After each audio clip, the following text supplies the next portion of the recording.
Bonjour, bienvenue sur ocode.fr.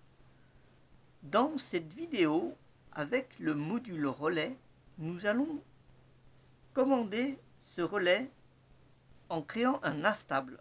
Pour cette vidéo, un module 8 relais. Afin de connecter la sortie du relais, j'ai mis une LED et une résistance.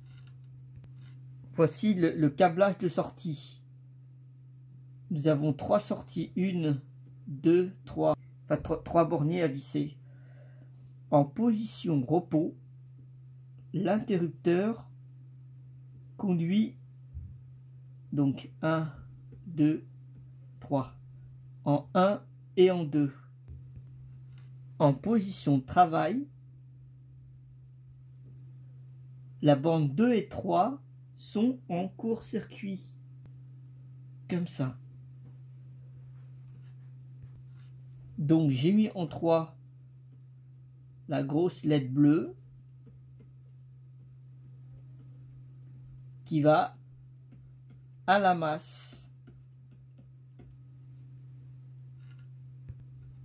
La patte numéro 2 est reliée ici au GPIO numéro 4. Le câble que vous voyez ici est le GPIO numéro 4 qui est relié à l'entrée 1 qui se trouve ici. J'ouvre mon navigateur avec mon smartphone. J'ai créé 2 boutons, Astable On et Astable Stop. Si je clique sur l'Astable On, nous avons le signal qui va bien commander le relais. Toutes les 1 seconde, le relais va changer d'état, soit au repos, soit au travail. Puis créer un autre bouton Stop. Dans notre vue InRelayComponent.html, que j'appelle aussi le template, j'ai donc 2 boutons. Le premier bouton sert à actionner la stable On. Donc là, dès que je clique, j'appelle la fonction start à stable. Et un autre bouton, dès que je clique, stop à stable. Le style est là juste pour que le bouton soit reconnaissable. En vert, on, et en rose, stop. Dans notre fichier InRelayComponent.ts, notre composant, TS pour TypeScript, j'ai créé donc une méthode qui s'appelle startAstable. Cette méthode startAstable, qu'est-ce qu'elle va faire? Elle va compter un intervalle de 1000 millisecondes. Chaque seconde, je crée une constante comptage. Cette constante comptage, en fait, est un objet de type observable. Qu'est-ce qu'un observable? Au début du projet, nous avons fait une requête HTTP en utilisant le HTTP request, XML HTTP request. On envoie donc la requête avec send. Une fois qu'on a envoyé cette requête, on n'avait pas la maîtrise du flux. C'est-à-dire arrêter par exemple la requête. Pour cela, on a créé des observables. Donc on crée un objet de type observable. On demande de faire une requête via le HTTP en fournissant le JSON. Et ce qui change, c'est qu'une fois qu'on a créé cet observable, tout de suite, dans le code,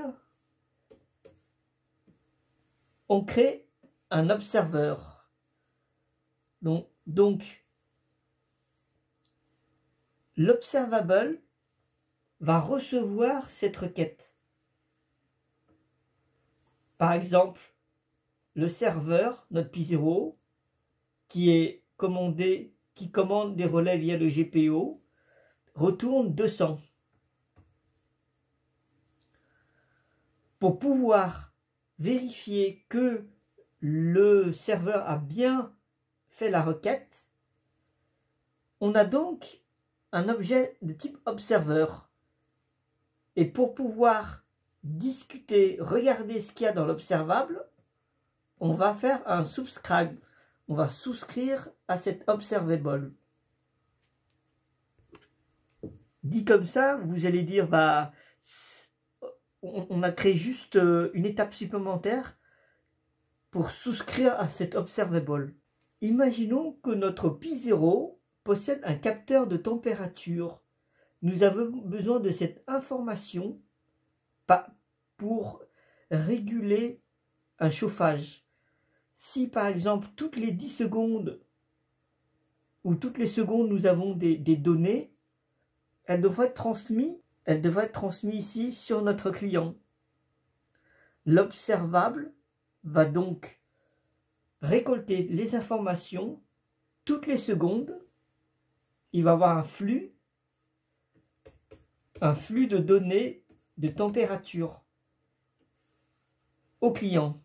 Toutes les secondes, l'observable va récolter cette donnée.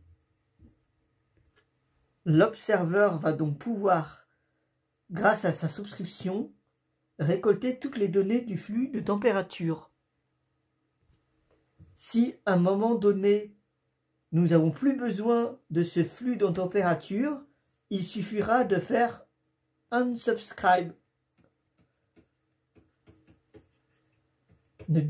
Nous allons nous désinscrire de ce flux. Ainsi, nous libérons de la ressource de notre client. Nous pouvons aussi, par exemple, avoir 1, 2, 3 boutons on-off. Off, on. 3 boutons. Ces 3 boutons possèdent 3 observables. Et pour ce X raison, si par exemple ce bouton-là n'est pas utilisé et ce bouton-là n'est plus utilisé, on peut désinscrire ces deux-là et laisser la souscription sur ce bouton-là. Ainsi, dans notre page HTML, il n'y a que ce bouton-là qui va gérer le flux de données. L'observeur peut aussi filtrer des informations du flux de données. Ici, par exemple, imaginons, nous avons un résultat de température qui est généré, qui est envoyé par le serveur P0. 30 degrés, 35, 40, 45. Le temps s'écoule. Et dans ce flux, pour X raisons, l'observable va recevoir, par exemple, 45 degrés,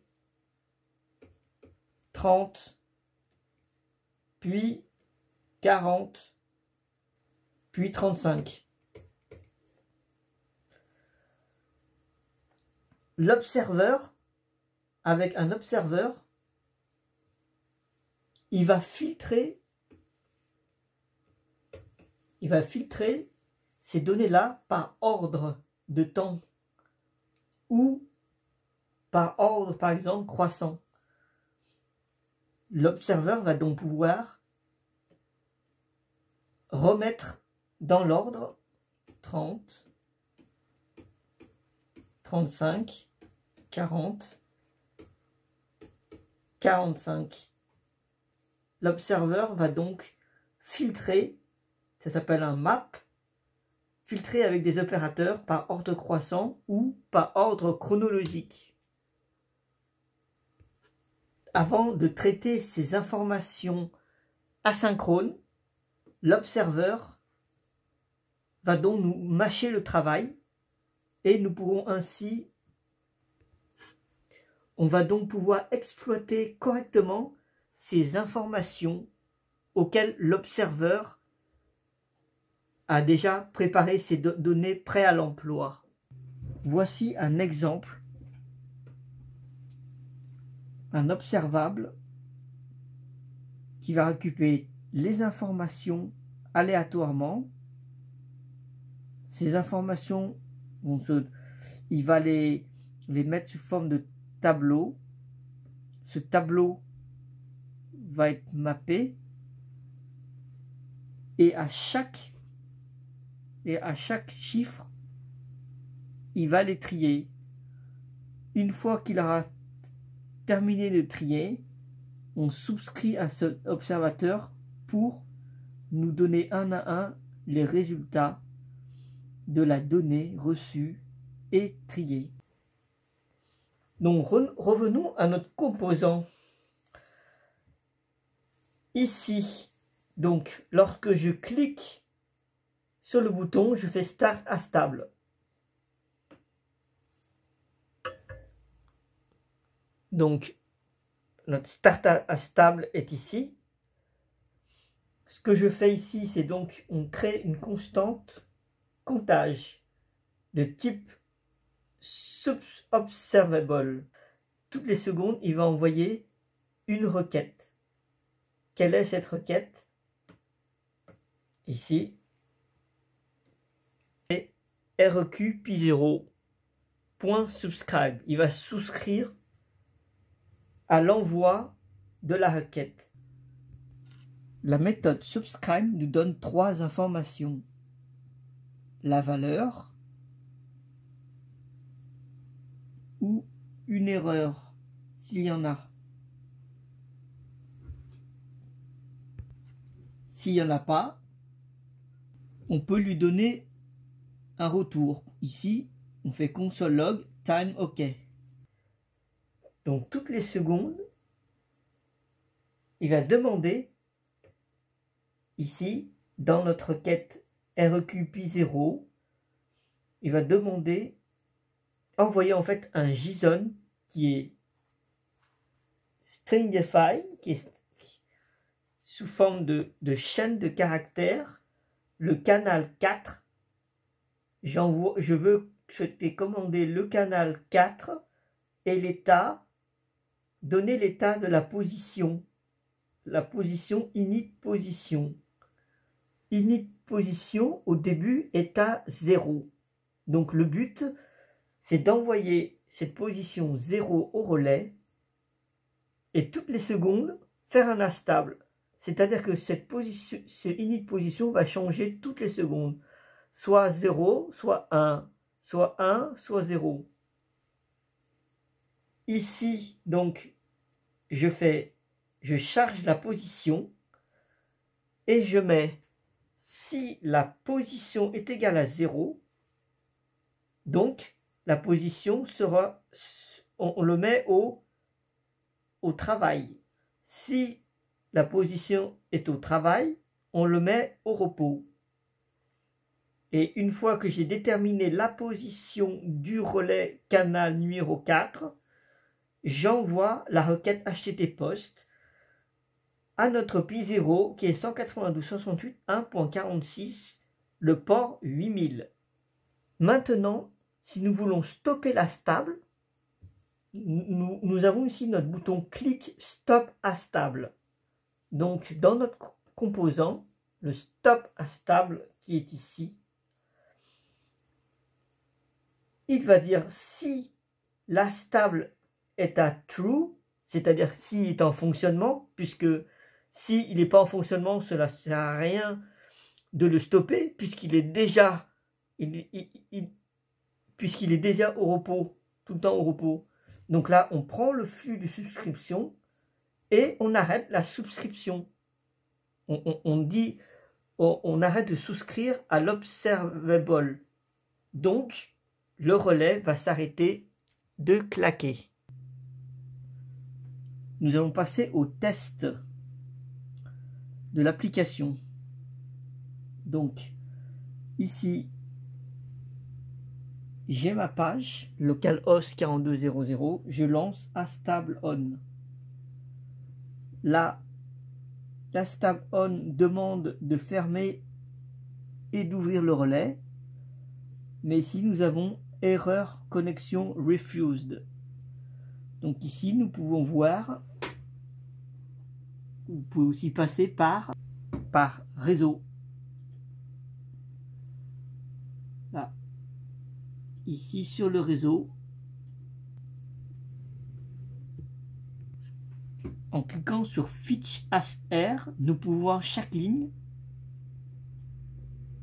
des requêtes qui sont échouées sur le P0. Testons maintenant l'arrêt de ces requêtes en cliquant sur Stable Stop. Je clique dessus.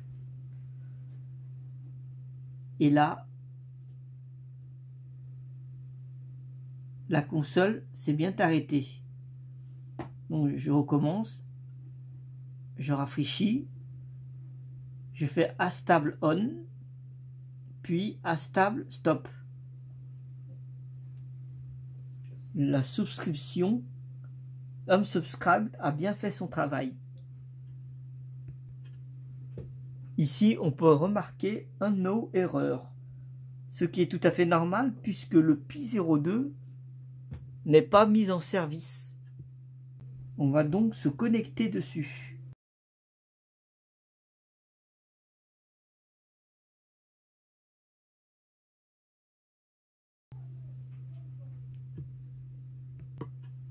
Je me connecte au serveur P0.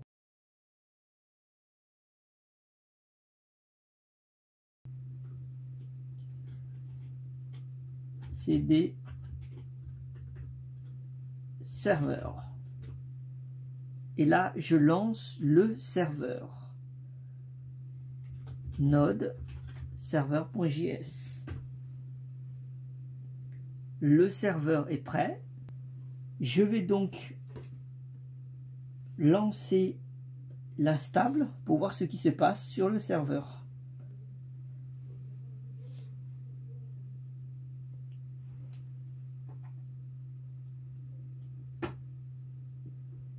Donc je lance le serveur à stable on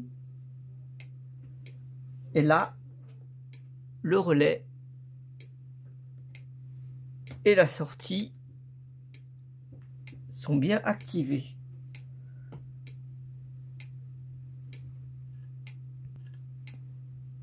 Nous pouvons voir que le retour canal 4 est à 1, puis 0, puis 1.